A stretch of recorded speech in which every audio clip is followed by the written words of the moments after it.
গ্রেপ্তারি পরোয়ানা জারি থাকা সত্ত্বেও আওয়ামী লীগের সাধারণ সম্পাদক ওবায়দুল কাদেরের দেশত্যাগ বিষয়ে আইনশৃঙ্খলা রক্ষাকারী বাহিনী এবং সংশ্লিষ্ট কর্তৃপক্ষের কাছে ব্যাখ্যা চেয়েছে আন্তর্জাতিক অপরাধ ট্রাইব্যুনাল।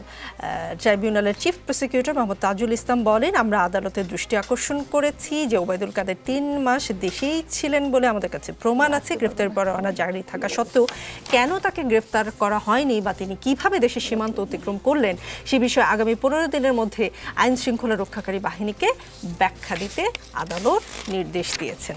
আর আমরা ওদিকে কি দেখলাম, স্বরাষ্ট্র উপদেষ্টা এ নিয়ে বলেছেন উনি কিভাবে জানলেন, মানে ট্রাইব্যুনালের চিফ প্রসিকিউটরের কথা বলছে যে ৩ মাস লুকিয়েছিলেন। আমরা তো জানি না, আমরা যদি জানতাম তাহলে ধরে ফেলতাম, ওই খবর যদি আমাদের দিতেন লুকিয়ে আছে অবশ্যই ধরে ফেলতাম। আপনারা একটা উদাহরণ দেন যে কেউ লুকিয়ে আছে, আমরা জেনেও তাকে ধরিনি, আমরা কাউকে ছাড় দিচ্ছি না। ট্রাইব্যুনাল বলছে প্রমাণ আছে, স্বরাষ্ট্র উপদেষ্টা বলছেন জানতাম না।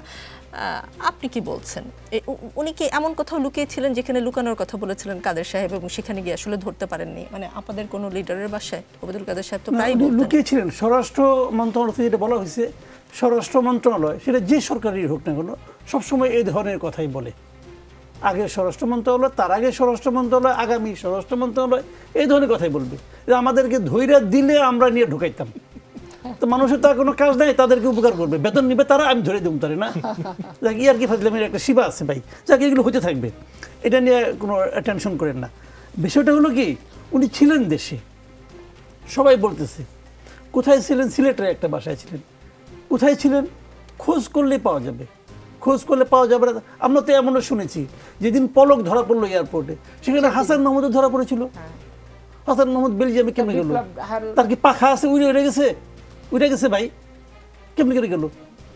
কোনো না কোনো বর্ডার যেতে পার হয়েছে, এয়ারপোর্টে ধরা পড়ছে হাসান মাহমুদ এবং পলক চলে গেছে জেলে, হাসান মাহমুদ চলে গেছে বেলজিয়াম, একই দল করতো। তাহলে কি বলবেন আপনি এটাকে? তো এই ধরনের ঘটনা ভাই ঘটতেছে, এবং কেন ঘটবে না, ঘটাটাই স্বাভাবিক। কারণ যে লোকটা ইমিগ্রেশনে আছে, যে লোকটা তাকে পার করে দিয়েছে, সে তো তাদেরই নিয়োগকৃত লোক, তার নুন খাইছে, তার গুণ খাবে না? তার গুণ খাইছে, তার এতদিনের কৃতজ্ঞতার সে প্রতিদান দিছে, এটা অস্বাভাবিক কিছু না। এটা নিয়ে আমি অবাক হচ্ছি না।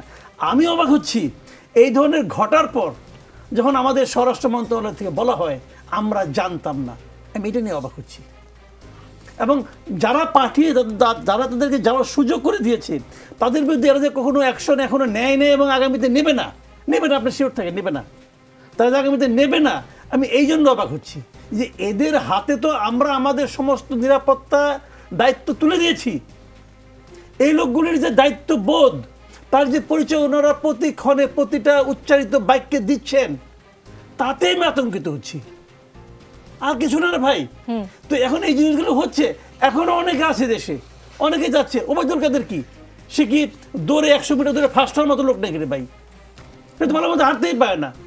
তাকে নিয়ে যেতে গেলে আশেপাশে সবাই দেখবে যে লোকটা যাচ্ছে আস্তে আস্তে, এবং সে যেখানে যদি 10টা শব্দ উচ্চারণ করে, তাহলে যে কোনো রিক্সারও তাকে চিনবে যে এই কথা তো ওবায়দুল কাদের ছাড়া কেউ বলতে পারে না। তো এই লোককে না আটকানোর কি আছে? জি, প্রতিদিন যার কথা শুনে আমাদের এক ধরনের অভ্যস্ততা তৈরি হয়েছে। জি, আমাদের কানও অভ্যস্ত হয়ে গিয়েছে প্রতিদিন তার কথা শুনতে শুনতে। জি।